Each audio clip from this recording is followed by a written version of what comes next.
아침 말씀. 오늘 본문 말씀은 마태복음 25장 1절에서 13절입니다.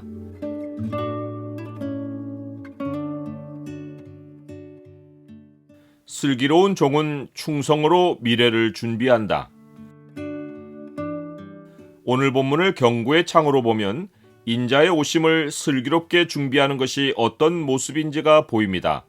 경고의 창을 보여주는 구절은 25장 4절입니다. 슬기 있는 자들은 그릇에 기름을 담아 등과 함께 가져갔더니. 예수님은 열처녀의 비유를 들어서 주인이 오는 것을 준비하는 종과 외식하는 종의 차이를 더 상세히 설명하십니다. 예수님은 그때의 천국은 마치 등을 들고 신랑을 맞으러 나간 열처녀와 같다라고 하십니다. 열처녀는 동네의 다른 처녀들과 달리 신부와 함께 신랑을 맞으려고 한 곳에 모여 있습니다. 오늘날 예수님의 신부인 교회 안에 교인들은 세상 사람들과 구별되어 예수님의 재림을 기다립니다.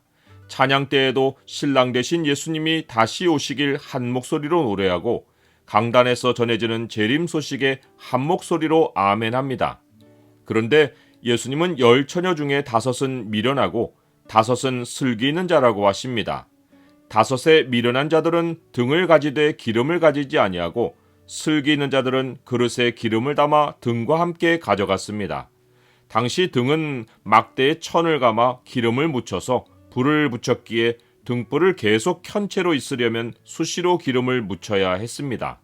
이것은 어린아이도 아는 일인데 등만 가지고 나간 것은 구색을 갖춘 것일 뿐 신랑을 맞으러 나가는 마땅한 준비가 아닙니다. 예수님은 이 비유 바로 앞에서 악한 종이 외식하는 자가 받는 벌에 처하여져 슬피 울며 이를 갈 것이라고 하셨습니다. 악한 종은 모양만 종이었을 뿐 행실로는 주인보다 더 힘을 휘둘러 동료들을 때렸고 주인에게 맡은 것을 낭비하여 술 친구들과 더불어 먹고 마셨습니다. 그의 생각에 주인은 더디 올 것이었습니다. 주인이 오는 것은 눈앞의 현실이 아니기에 최대한 자기 시간을 확보하여 누리고 주인이 올 것 같은 낌새가 느껴지면 그때 일할 의도였습니다.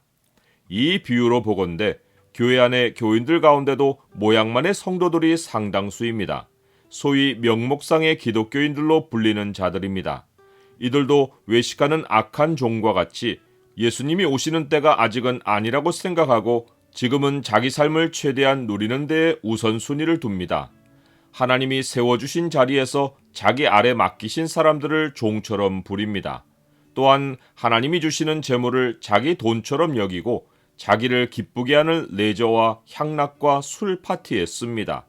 모양은 교인인데 어울리는 사람들은 세상 술 친구들이고 입으로는 주여 주여 하는데 실상은 자기가 인생의 주인이고 남들이 자기를 주여 주여 하고 따르게 만드는 악한 종입니다. 미련한 처녀들도 악한 종과 같이 또 다른 형태의 외식하는 자들입니다. 이들의 마음도 신랑을 기다리는 데 있지 않습니다. 이들은 신랑이 늦게 올 수 있다는 생각을 아예 하지 않습니다. 신부의 들러리로 모양만 갖추었을 뿐 마음은 빨리 신랑이 와서 잔치를 즐기는 데 있습니다. 오늘날 교회에서도 신앙을 쉽게 생각하고 고난을 생각하지 않는 자들이 있습니다. 천국은 기다림 없이도 이미 자기들의 것입니다. 예수님을 믿으면 구원받은 것이니 천국 갈 준비는 불필요합니다. 그런데 예상과는 달리 신랑은 오지 않고 고난이 시작됩니다. 시간은 밤이 되고 신랑이 더디 오므로 열처녀는 다 졸며 잡니다. 밤을 환란에 비교하면 시대가 옛날 같지 않고 어려움이 점점 커지는데 예수님의 재림은 여전히 요원하고 모두가 고난을 겪고 피곤해집니다. 그러나 밤중에 보라 신랑이로다 맞으러 나오라 하는 소리가 나자 둘의 차이는 명백해집니다. 기름을 예비했던 슬기로운 처녀들은 신랑과 함께 혼인잔치에 들어가고 미련한 자들은 등불이 꺼져가서 허둥댑니다. 슬기 있는 자들에게 기름을 나눠달라고 애원하지만 슬기로운 처녀들이 둘 다 쓰기에 다 부족할까 하여 주지 않자 그제야 기름을 사러 간 중에 혼인집 문은 굳게 닫힙니다. 그 문은 주인이 알지 못하는 자에게는 영원히 열리지 않습니다. 예수님이 말씀하신 기름은 사실상 나눠줄 수 있는 성격의 것이 아닙니다. 이 비유 앞에서 충성되고 지혜 있는 종이 준비했던 것과 이 비유 다음에 달란트 비유에서 착하고 충성된 종이 준비했던 것이 그 기름입니다. 둘의 공통점은 주인이 맡긴 소명에 충성한 것입니다. 기름이 물건이면 급조할 수 있지만 충성되게 살아온 세월이면 누구도 자기가 살아온 인생을 남에게 빌려주거나 나눠줄 수 없습니다. 나는 주님이 부르신 일에 충성하고 살아온 세월이 있습니까? 일상에 충성하다가 지치고 피곤해서 잠이 들면 다니엘의 경우처럼 주님이 나를 어루만져 일으켜 세워주십니다.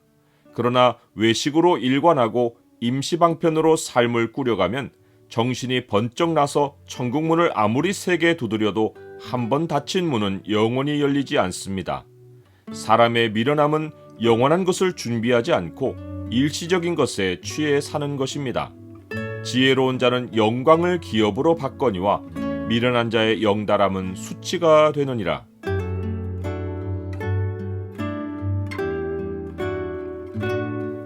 주님, 영적인 일은 일시할 수 있는 것이 아무것도 없습니다. 하루하루 주께서 부르신 일에 충성하며 주님 오심을 준비하게 하옵소서. 제 인생에 채워주신 은사와 재능으로 주님 백성을 섬기고 그들의 필요를 채우며 살게 하옵소서. 예수 그리스도의 이름으로 기도드립니다. 아멘.